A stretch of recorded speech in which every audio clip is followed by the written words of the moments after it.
ದೆಹಲಿಯಲ್ಲಿ ಒಂದು press meet ಮಾಡಿ RSS ಬಗ್ಗೆ ನಾವು ದಾಖಲೆಗಳನ್ನ ಕೇಳಿದೀವಿ. ಅದಕ್ಕೆ ನಮ್ಮ ಸುನೀಲ್ ಅಣ್ಣ ಅವರು ಮಾತಾಡಿದ್ದಾರೆ. ಅವರು ಗ್ರಾಮೀಣಾಭಿವೃದ್ಧಿ ಸಚಿವರಾಗಿದ್ದಾಗ ಏನ್ ಅಚೀವ್ ಮಾಡಿದ್ದಾರೆ ಅಂತ. ಅಣ್ಣ, ಪಕ್ಷಾತೀತವಾಗಿ ನಿಮ್ಮ ಕ್ಷೇತ್ರಕ್ಕೆ ಅನುದಾನ ಕೊಟ್ಟಿದ್ದಾರೆ, ನಿಮ್ಮ ಕ್ಷೇತ್ರದ ಹಳ್ಳಿಗಳು ಬೆಳಿಬೇಕು ಅಂತ ಡೆವಲಪ್ಮೆಂಟ್ ಕೊಟ್ಟಿದ್ದಾರೆ. ಆ ಡಾಕ್ಯುಮೆಂಟ್ ನ ನಿಮಗೂ ಕಳಿಸ್ತೀನಿ, ಮಾಧ್ಯಮದವರೆಗೂ ಕಳಿಸ್ತೀನಿ. ಇದಕ್ಕಿಂತ ಡೆವಲಪ್ಮೆಂಟ್ಗೆ ಮತ್ತೊಂದು ಪ್ರೂಫ್ ಬೇಕಾಗಿಲ್ಲ. ನಾವು ಕೇಳ್ತಾ ಇರೋದು RSS ನಿಮ್ ರಿಜಿಸ್ಟ್ರೇಷನ್ ಕಾಪಿ ಕೊಡಿ. ನಿಮಗೆ Z ಸೆಕ್ಯೂರಿಟಿ ಯಾಕೆ? ಇದಕ್ಕೆ ನಿಮಗೆ ತಾಕತ್ತಿದ್ರೆ ಉತ್ತರ ಕೊಡಿ.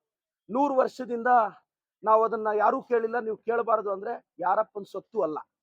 ಸೊ RSS ಅವರು, ನೀವು part of the India, part of the constitution, ನಿಮ್ ರೆಸ್ಪಾನ್ಸಿಬಿಲಿಟಿ, ನಿಮ್ ಡಾಕ್ಯುಮೆಂಟ್ ಕೊಡಿ ಅಂತ ಕೇಳ್ತಿದೀವಿ. ಅದು ಬಿಟ್ಟು ಅಶೋಕ್ ಅಣ್ಣ, ನಮ್ ಸುನೀಲ್ ಅಣ್ಣ ಬಾಯಿಗೆ ಬಂದಿದ್ದು ಟ್ವೀಟ್ ಮಾಡ್ತಿದ್ದಾರೆ. ನೀವು ರಿಜಿಸ್ಟ್ರೇಷನ್ ಮಾಡಿಸ್ಕೊಳ್ಳೋ ಕನಿಷ್ಠ ಸೌಜನ್ಯ ನಿಮಗಿಲ್ಲ ಅಂದ್ರೆ, ಹಾಗಾದ್ರೆ ನಾಳೆ ಬೆಳಗ್ಗೆ ನಾವು ದಾನ ಧರ್ಮ ಮಾಡ್ತೀವಿ ಅಂತ ನಾವು ಒಂದು ಸಂಘ ಕಟ್ಕೊಂಡು ಇನ್ಕಮ್ ಟ್ಯಾಕ್ಸು ಕಟ್ಟಲ್ಲ, ಯಾವ್ದು ಕಟ್ಟಲ್ಲ, ಅವಾಗ ನೀವು ಸುಮ್ಮನೆ ಇರ್ತೀರಾ ಏನು? ನಾನು ಮತ್ತೊಮ್ಮೆ ಹೇಳ್ತಿದ್ದೀನಿ, ಪ್ರಿಯಾಂಕಾ ಖರ್ಗೆ ಸಾಹೇಬ್ರು ಏನ್ ಹೇಳಿದ್ದಾರೆ ಅದಕ್ಕೆ ನಾವೆಲ್ಲರ ಸಹಮತ, ನಮ್ಮ ಸಹಮತ ಇದೆ ಸರ್. ಹೌದು ಸರ್, CLP ಮೀಟಿಂಗ್ ಇದೆ. ಜಸ್ಟ್ ಪಕ್ಷ ಸಂಘಟನೆ ಹೊಸ ಅಧ್ಯಕ್ಷರಾಗ್ತಿದ್ದಾರೆ 21ನೇ ತಾರೀಕು. ಅಲ್ಲ, ಇದೇನು ಭದ್ರಕೋಟೆ ಎಲ್ಲ ಬೆಂಗಳೂರಿಗೆ ತುಂಬಾ ಹತ್ರ ಇದೆ, ಆರಾಮಾಗಿ ಬರ್ತಿದೀವಿ. ಈಗ 21ನೇ ತಾರೀಕು ಕಾರ್ಯಕ್ರಮ ಹೇಗ್ ನಡಿಬೇಕು, ತುಂಬಾ ಯಶಸ್ವಿ ಮಾಡಬೇಕು. ಒಬ್ಬ OBC ವ್ಯಕ್ತಿ ಹರಿಪ್ರಸಾದ್ ಸಾಹೇಬ್ರು ಅಧ್ಯಕ್ಷರಾಗ್ತಿದ್ದಾರೆ, ಅವ್ರ ಕಾರ್ಯಕ್ರಮನ ಯಶಸ್ವಿ ಮಾಡಬೇಕು. ಮತ್ತೆ ಸಂಘಟನೆಗೆ ಸಂಬಂಧಪಟ್ಟಂತ ಕೆಲವು ಚರ್ಚೆಗಳಿರುತ್ತೆ.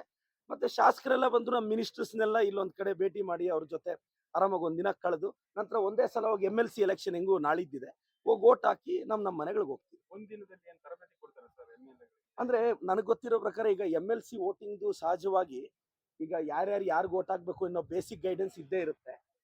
ಅದ್ರ ಜೊತೆ ಈಗ ನಾವು ಡಿವೈಡ್ ಮಾಡ್ಕೋಬೇಕಲ್ಲ, ಇಷ್ಟು ಜನಕ್ಕೆ ಇಷ್ಟು ಓಟು ಅಂತ, ಅದೆಲ್ಲ ಬೇಸಿಕ್ ತರಬೇತಿ ಇರುತ್ತೆ. ಮತ್ತೆ ನಾವು 21st ನಮ್ಮ ಹರಿಪ್ರಸಾದ್ ಸಾಹೇಬ್ರು ಅದ್ರ ಬಗ್ಗೆನೂ ಚರ್ಚೆ ಇರುತ್ತೆ ಅಂತ ನನ್ನ ಅಭಿಪ್ರಾಯ. ಅಂತ ಭಯ ಏನಿಲ್ಲ, ಅಂತ ಭಯ ಏನು ಇಲ್ಲ.